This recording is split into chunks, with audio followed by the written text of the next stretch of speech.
ರಾಜ್ಯದಲ್ಲಿ KPSC ಅಂತ ಒಂದು ಮಹಾನ್ ಸಂಸ್ಥೆ ಇದೆ. ಏನಾದರೂ ಕೆಲಸ ಆಗಬಾರ್ದು ಅಂದರೆ ಆ ಸಂಸ್ಥೆಗಳಿಗೆ ಕೊಡಬೇಕು. ನಾನು ಅದೇ ತಪ್ಪು ಮಾಡಿದೆ. KEA ಕೊಟ್ಟಿದ್ದೆಲ್ಲ ಕ್ಲಿಯರ್ ಆಗಿದೆ. KPSC ಕೊಟ್ಟಿರೋದೆಲ್ಲನೂ ಏನಾದರೂ ಒಂದು ಗೊಂದಲ ಮಾಡ್ಕೊಂಡು ಕೂತಿದ್ದು. ನಾನೇ 4 ಸರಿ ಪತ್ರ ಬರ್ದಿದ್ದೀನಿ, ಕರ್ಸ್ ಮಾತಾಡಿದ್ದೀನಿ. ಒಂದು ಸರಿ ಆ ನೆಪ ಕೊಟ್ಟರು, ಒಂದು ಸರಿ ಈ ನೆಪ ಕೊಟ್ಟರು, ಒಂದು ಸರಿ ಇಂಟರ್ನಲ್ ರಿಸರ್ವೇಷನ್ ನೆಪ ಕೊಟ್ಟರು. ಈಗ ನಾವೇ ಅವ್ರ ಕೈಲಿ ಸಿಕ್ಕಾಕೊಂಡು ಕಷ್ಟ ಆಗಿದೆ. ಅದು ರದ್ದು ಮಾಡಿದ್ರೆ ಬೆಟರ್ ನನ್ನ ಪ್ರಕಾರ. ಮಾಡಿಸ್ತೀವಿ ಸರ್.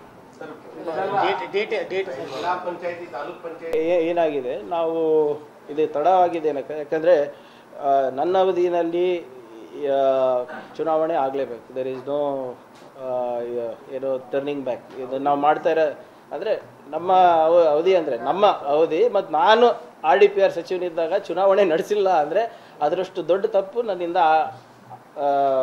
ಅದೇ ದೊಡ್ಡ ತಪ್ಪು ನಡೆಸಲಾರ್ದೆ. ಮೊದಲೇದು ಡಿಲಿಮಿಟೇಷನ್ನಲ್ಲಿ ಸಮಸ್ಯೆ ಆಯಿತು. ಯಾವುದು ನಮ್ಮ ಮಲೆನಾಡು, ಕೂರ್ಗು ಮತ್ತು ಕೆಲವು ಕರಾವಳಿ ಪ್ರದೇಶದಲ್ಲಿ. ಅದು ಸರಿಪಡಿಸೋಕ್ಕೆ ನಮಗೆ 1 ವರ್ಷ ಆಯಿತು. ಅದಾದಮೇಲೆ ಕೋರ್ಟ್ ಇನ್ನೂ ಸ್ವಲ್ಪ ಕ್ಲಾರಿಫಿಕೇಷನ್ ಕೇಳಿಸ್ತು, ಅದೆಲ್ಲ ಸರಿ ಆಯಿತು, ಮತ್ತು ನಾವು ಕೊಟ್ವಿ. ಅಷ್ಟರಲ್ಲಿ ಏನಾಗಿದೆ, ಕೆಲವು ಗ್ರಾಮ ಪಂಚಾಯತಿಗಳು ಅರ್ಬನ್ ಬಾಡಿಗೆ ಬಂದುಬಿಟ್ಟಿದ್ವು ಹಿಂದಿನ ಸರ್ಕಾರದಲ್ಲೇ. ಅದ್ರ ಡಿಲಿಮಿಟೇಷನನ್ನು ಗಣನೆಗೆ ತೊಗೊಂಡಿರಲಿಲ್ಲ ಆವಾಗ ನಾವು. ಸೊ ಅದು ಒಂದು ಸಮಸ್ಯೆ ಇರೋದ್ರಿಂದ ಅದನ್ನು ಸರಿಪಡಿಸಿದ್ದೀವಿ ಆಲ್ಮೋಸ್ಟ್. ಅದಾದಮೇಲೆ ರಿಸರ್ವೇಷನ್ ತಂದು we will do the election. ಏನಕ್ಕೆ ಲೇಟ್ ಆಗ್ತದೆ?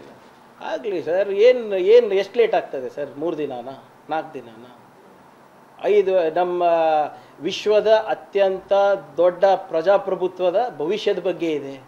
ಆಗಲಿ, ಏನಾಗುತ್ತೆ?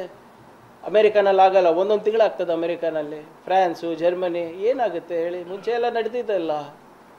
ಈಗ ಚುನಾವಣೆ ಆಯೋಗ ನಾವು ರಾಹುಲ್ ಗಾಂಧಿಯವರು ಅಥವಾ ನಾವು ಎತ್ತಿರೋ ಪ್ರಶ್ನೆಗಳಿಗೆ ಉತ್ತರ ಕೊಡೋದು ಬಿಟ್ಟು ನಮಗೆ ಉಲ್ಟಾ ಧಮಕಿ ಹಾಕ್ತಾರೆ ಅಂದರೆ ನಾವೇನು ಹೇಳೋದು? ಇಲ್ಲಿ ಮಹದೇವಪುರದಲ್ಲಿ 8.8% ಜಾಸ್ತಿ ಅಡಿಷನ್ ಮಾಡ್ತಾರೆ. ರೂಲ್ ಏನು ಹೇಳುತ್ತೆ? 4%ಗಿಂತ ಜಾಸ್ತಿ ಅಡಿಷನ್ ಆದರೆ ನೀವು ಸ್ಥಳ ಪರಿಶೀಲನೆ ಮಾಡಬೇಕು. ಜೆಂಡರ್ ಡಿಸ್ಪ್ಯಾರಿಟಿ ಅಂತ ಒಂದು ಕ್ಲಾಸ್ ಇದೆ ಸರ್. ಅಂದರೆ ಪುರುಷರು ಮತ್ತು ಮಹಿಳೆಯರು ಜಾಸ್ತಿ ಸಮಾನವಾಗಿರಬೇಕು. ಅದ್ರ ಅಲ್ಪ ಸ್ವಲ್ಪ ವ್ಯತ್ಯಾಸ ಇದ್ದರೆ ತೊಂದರೆ ಇಲ್ಲ. ಒಂದು ಕಡೆ 78 ಜನ ಪುರುಷರು, 2 ಮಹಿಳೆಯರು. ಹೇಗಾಗುತ್ತೆ? ಕಮರ್ಷಿಯಲ್ ಎಸ್ಟಾಬ್ಲಿಷ್ಮೆಂಟ್ಗಳಲ್ಲಿ ಅವರು 100 ಜನಕ್ಕೆ ನೋಂದಾಯಿಸಿದ್ದಾರೆ. ಹೇಗೆ ಸಾಧ್ಯ ಆಗುತ್ತೆ? ಆಳಂದ ಕೇಸ್ ತಗೊಳ್ಳಿ, ಈಗಾಗಲೇ ಗೊತ್ತಿದೆ ಅಲ್ಲ ನಿಮಗೆ. ಹೆಂಗೆ 6012 ಜನರಿಗೆ ಡಿಲೀಟ್ ಮಾಡಬೇಕಂತ ಒಂದು ಕಡೆ ಎಲ್ಲಿ ಬೇಕಲ್ಲಿ ಅಡಿಷನ್ ಆಗ್ತಾರೆ, ಎಲ್ಲಿ ಬೇಕಲ್ಲಿ ಡಿಲೀಷನ್ ಮಾಡೋದು. ಒಂದು ಸ್ವಚ್ಛವಾದಂಥ ಮತದಾರರ ಪಟ್ಟಿ ಕೊಡುವ ಜವಾಬ್ದಾರಿ ಯಾರ್ದು? Central election commission. ಅದೇ ಕೊಡಕ್ಕೆ ತಯಾರಿಲ್ಲ, ಅದು ನೋಡ್ಲಿಕ್ಕೆ ತಯಾರಿಲ್ಲ. CCTV ಫುಟೇಜ್ ಡಿಲೀಟ್ ಮಾಡಬೇಕು ಅಂತಾರೆ. ಏನು ನಡೆದಿದೆ? ಅದನ್ನು ನಾವು ಪ್ರಶ್ನೆ ಮಾಡಬಾರ್ದಂತೆ.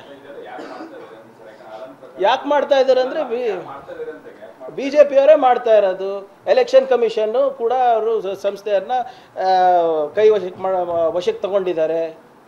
ಇದ್ರೆ ಚಾನ್ಸೇ ಇಲ್ಲ ಸರ್. ಇಲ್ಲದ್ರೆ ಹಾಗೇನಾದರೂ ಇರ್ತಿದ್ರೆ ಎಲೆಕ್ಷನ್ ರಿಸಲ್ಟ್ ಇಷ್ಟು ತಾರತಮ್ಯ ಹೇಗಿರ್ತಾ ಇತ್ತು? ಹರಿಯಾಣ ಯಾಕೆ ನಾವು ಸೋಲ್ಬೇಕಾಗಿತ್ತು? ಮಹಾರಾಷ್ಟ್ರ ಯಾಕೆ ಸೋಲ್ಬೇಕಾಗಿತ್ತು? ಫಡ್ನವೀಸ್ ಅವ್ರ ಕಾನ್ಸ್ಟಿಟ್ಯೂನ್ಸಿನಲ್ಲಿ ಏಕಾಏಕಿ ಸಡನ್ನಾಗಿ ವೋಟರ್ಸ್ ಎಲ್ಲಿಂದ ಬಂದುಬಿಟ್ರು? ಅವ್ರದ್ದೇನು ಅಭಿವೃದ್ಧಿ ಮನೋಭಾವನೆ ನೋಡ್ಬಿಟ್ಟು ಅಥವಾ ವೈಜ್ಞಾನಿಕ ಮನೋಭಾವನೆ ನೋಡ್ಬಿಟ್ಟು ಇವರು ಕೂಡ ಒಂದು ವಿಶ್ವಗುರು ಆಗ್ಬೋದು ಅಂದ್ಬಿಟ್ಟು ಏಕಾಏಕಿ ಒಂದೇ ತಿಂಗಳಲ್ಲಿ ಅಷ್ಟು ಜನ ಬಂದು ಸೇರ್ಕೊಂಡ್ಬಿಟ್ರ ಮತದಾರರಲ್ಲಿ?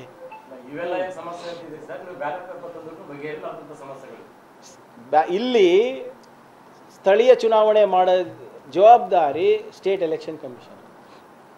ಎಲ್ಲದರಲ್ಲೂ ನಾವು ಮಾದರಿಯಾಗಿ ತೋರಿಸಿದ್ದೀವಲ್ಲ, ಎಷ್ಟೊಂದು ನೀತಿಗಳು ನಾವು ಮಾಡಿ ಮಾದರಿಯಾಗಿ ನಾವು ತೋರಿಸಿದ್ದೇವೆ. ಇದರಲ್ಲೂ ಮಾದರಿಯಾಗಿ ನಾವು ತೋರಿಸ್ತೀವಿ. ಒಂದು ಒಳ್ಳೆ ವೋಟರ್ ಲಿಸ್ಟ್, ಆರೋಗ್ಯಕರವಾದಂಥ ವೋಟರ್ ಲಿಸ್ಟ್ ಹೇಗೆ ಮಾಡಬೇಕಂತ ಕೇಂದ್ರ ಚುನಾವಣೆ ಆಗಿ ನಾವು ತೋರಿಸ್ಕೊಡ್ತೀವಿ. ಅದರಲ್ಲಿ ಏನಿದೆ?